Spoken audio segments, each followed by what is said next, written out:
key to selling and marketing a watch has never really changed, and it probably never will. We're either sold a vision of luxury, fast cars and beautiful people, or it's extreme adventure underwater, up the mountains, or in extreme conditions somewhere on or off our planet.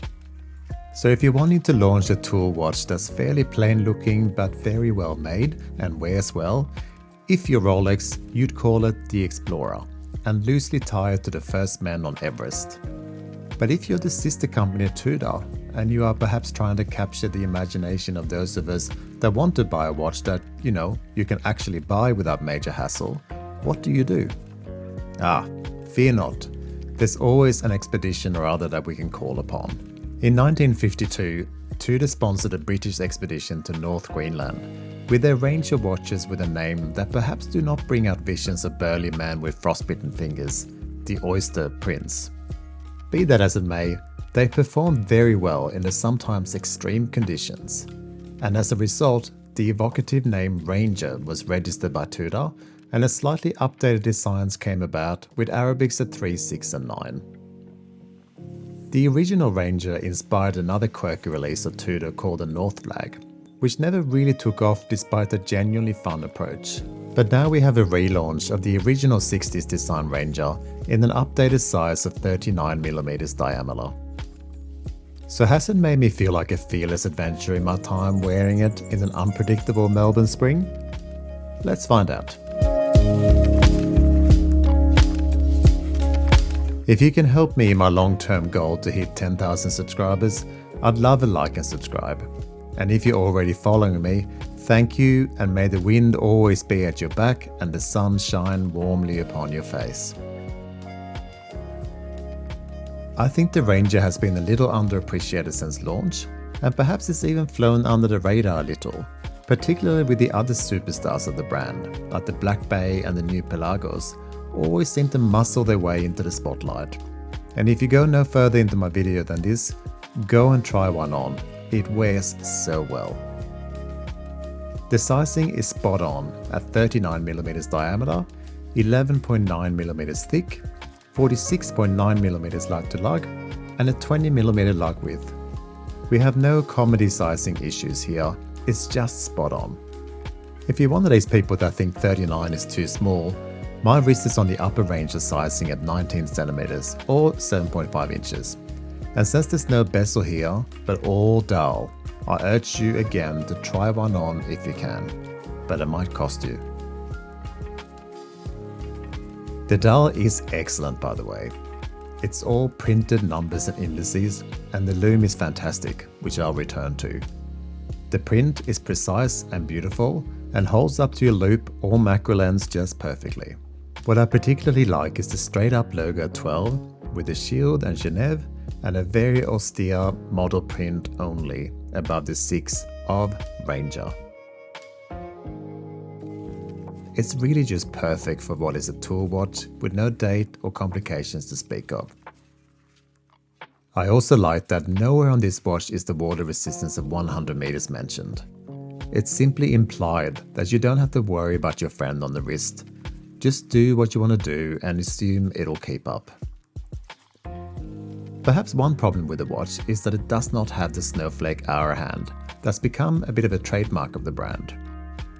I know some people hate that and others don't care, but I have to say that I love the look of these unique hands. The cathedral hour hand contrasts nicely with the minute hand, which to me looks like a slender sharp knife.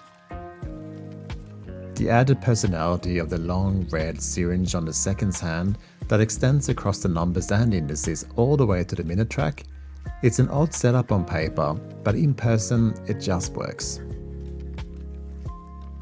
So the dial and hands, they've been criticized a bit. I was ambivalent until I held it in person, and now I'm a fan.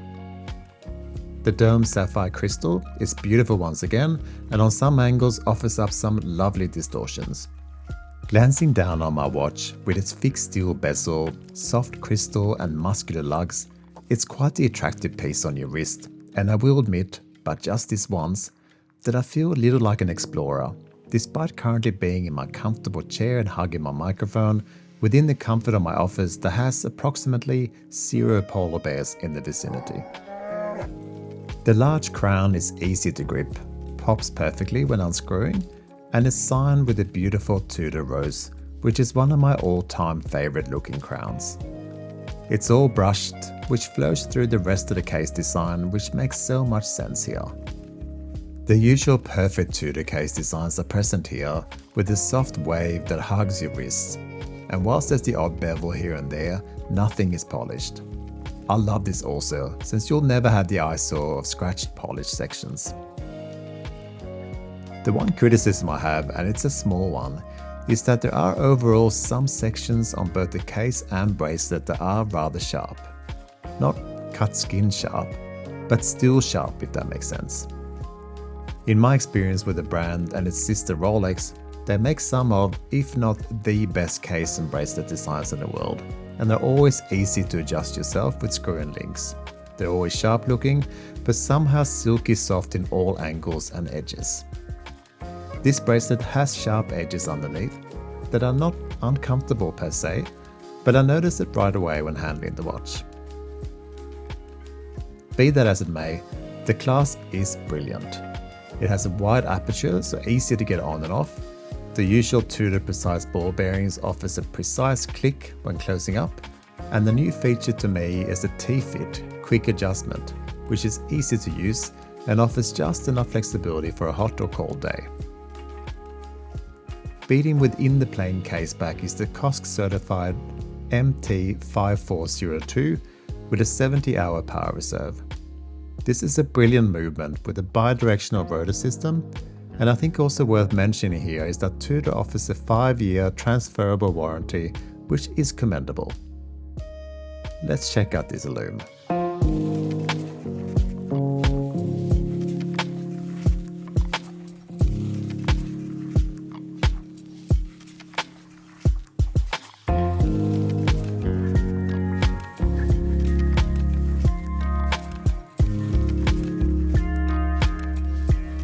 I've never been a huge fan of the Black Bay range. It is beautiful and all, but it's just not me. I do like the steel bezel Black Bay, but not enough to keep the one that I owned. I had the Tudor LHD Pelagos, which was and is a lovely watch, but it's a little too large for everyday wear, and I eventually sold it.